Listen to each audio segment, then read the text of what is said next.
excited to have you all joining us for this wonderful morning.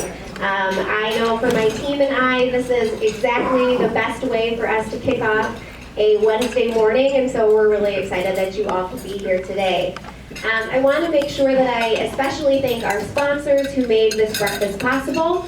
We have Isabella Bank and DTE as legacy sponsors this year at Middle Michigan, and then of course the City of Clare's Industrial Development Corporation Board. Thank you so much for your sponsorship and your support and for making today possible. I also want to make sure that I recognize some of our wonderful people in the room. We have Representative Tom Kuntz with us today. Thank you, Katie. Yeah. Thanks for being here. We have members of our board who are here today. If you want to just wave so we can identify our wonderful board members. Thank you. And then I see many of our partners in the room too. Many of our municipal partners are here. Thank you so much for joining. I love that many of you are also sitting together, so that makes it really easy to see you all. Thank you. And then I also want to thank, we have members of our chambers, our CBBs, we have members from SBDC here, and then every single person in this room. We couldn't do the work that we do without your support, so thank you for being here. Economic development is a team sport, and we couldn't do it without all of you. I also see Brenda Flory from the MBDC in the back. Thanks for being here, Brenda. A little bit of a drive, but not too bad, so thank you for being here and joining us.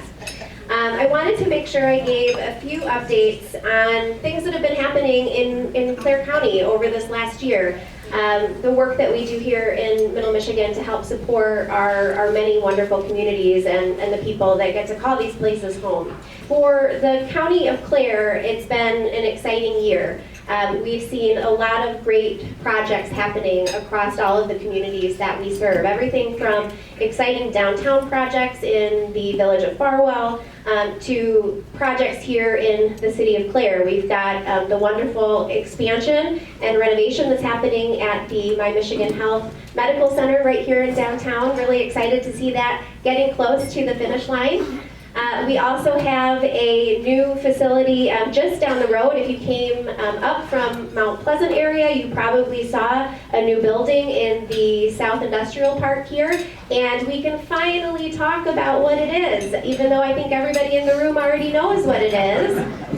We're excited to see Amazon expanding here in our community with a 100,000 square foot building and offering a variety of jobs as well. So that is something we're excited to finally be able to say the A word now, Amazon,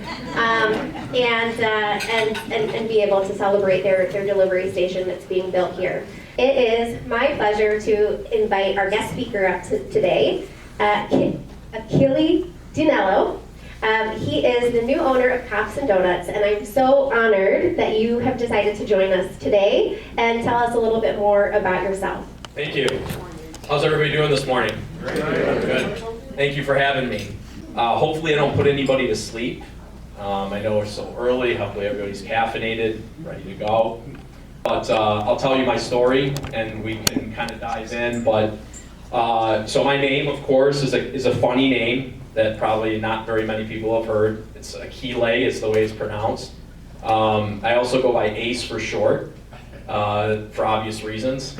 You know, it's an Italian name. My family comes from actually a small town, kind of like Clare, called Pagentro. It's about 70 miles east of Rome. And my grandfather and my father, he immigrated here when he was a kid. My grandfather actually lived in a pretty rural town. You know, they made wine and cheese, go figure. You know, and olives and things like that. So he grew up on a kind of a quasi farm. They didn't even really have any animals. They had a few animals, but mostly it was, you know, olives, wine, cheese, that kind of stuff. He only really went to the 3rd grade, which is kind of amazing when you think about today, the literacy and like all those things. You know, they were relatively poor, and he was actually he was in World War II. I don't know if you guys know your history very well, but Italy was actually on the wrong side of that. But he was, he was kind of pulled out of his town, and he was in a big war. And I talk about that because, when people talk about adversity in business and they talk about struggles, and I'm thinking like, man, compared to some of the struggles that I've heard and things that he went through, I mean, it's just crazy, right? And you think about it and you're like, today's not really that bad. We have a lot of struggles, we have a lot of opportunities to get better and things like that. But when you go through something like that, you hear the stories and the survival and all of those kinds of things, you really think about it. And he was a prisoner of war for 4 years. He came home, everything was kind of destroyed. And it kind of like motivates me in a way that when I look backwards and I look at where we are now and I look at the future, you think about things like that. And you think about people that made the sacrifices to get us here and to bring us here. And long story short, of course, he settled here in Detroit, Metro Detroit area. Some of his brothers, they were in New York, and they actually tried a couple other places that didn't work out, and then they found Michigan as home. And my father, he worked for Ford, like a lot of people did, in the 70s and 80s. And then he branched out and became an entrepreneur. He was in injection molding for a lot of years, and did plastic recycling and stuff like that. And I think for me, just in my background and kind of just, when I was a kid, he would come home, with a briefcase, and late at night, 9 o'clock, 9:30, 10 o'clock, and I was like, yeah, I think that's what I want to do when I grow up. I had never had any aspirations for being an astronaut, or a hero like some of our cops, like Greg, and that's great. It's really an honor to be involved in a business like Cops and Doughnuts. But growing up, I pretty much knew when I was at a very young age that I was going to be an entrepreneur, and that's what I really wanted. And some of that is by point of family history. Some of it is just what I saw and what I was most interested in as a kid. I lived early on in the city of Detroit, but I mostly grew up in the suburbs, which is, I don't know, anybody familiar with Clinton Township, around the area of Clinton Township? Okay, got one back there, maybe even from there, who knows? Yeah, I went to Chippewa Valley, so, okay. So, yeah, that's where I went to high school. I grew up out there, and I went away to school. I went to Michigan State University. Go Green. Go Green. All right. So we got a few Spartans out there. That's good. No, got a couple laughs too. So, I went away to school, and I majored in finance to start, which is actually more what I was interested in. And I guess there's not too many like young people here today. I don't think people in college, I don't see any, or I don't think I do. But one of the lessons I think I learned is, you need to chase what you're passionate about, not so much what you think is going to make you more money or what you think is going to be, better for your career. And somewhere I transitioned from finance to supply chain management, because a lot of people probably are aware Michigan State has a really strong supply chain management program. And that's ultimately what I graduated with. I graduated in supply chain management. It wasn't really a field that I was all that passionate about. I liked the finance side a little bit more. I liked sales. I liked those things better. At the time, this was like 2006, 2007 was when I was getting ready to graduate. At the time, there was just tons of job offers. There was tons of opportunity in supply chain management. I did like a rotational program. I went through an internship, and there was just tons of job offers. This was right before things got really crazy. So when I came out, I had all these job offers, and I took a job. I took a job with Whirlpool, actually, for those that might know, that's a little bit west of here. And it just wasn't really what I was looking for. And when I graduated, I interviewed with all these companies, and I thought, well, I'm just going to go with the one that I get paid the most from. And so that's what I did. I mean, as a young person going into the business field, I was like, okay, I want to make the most money I possibly can. And really didn't really chase the passion. It wasn't really chasing what I was trying to accomplish. And you know, I left after about a year, and this was now in 2008. And that was a really interesting time to leave your job. So I came home. I actually was working for them in Italy for a while. I was working, ironically, was working for them in Italy for a while. Didn't like it, decided I wanted to come home. But I kind of got to a crossroad, and at one point I was just like, you know, I want to give owning my own business a shot, and I really want to do that. And I actually had tried earlier. I don't want to bore you with all the details. I tried also earlier when I couldn't find a job without any money. I tried to do a business. It failed. But I was like, I want to go back to it now and try something. So I wasn't really sure what I was going to do. And I was, you know, looking for businesses, and kind of spent like a year and a half looking for different things. And I stumbled across this pizza place. Never worked in pizza, never worked in restaurants, actually. I'm actually not even a good cook.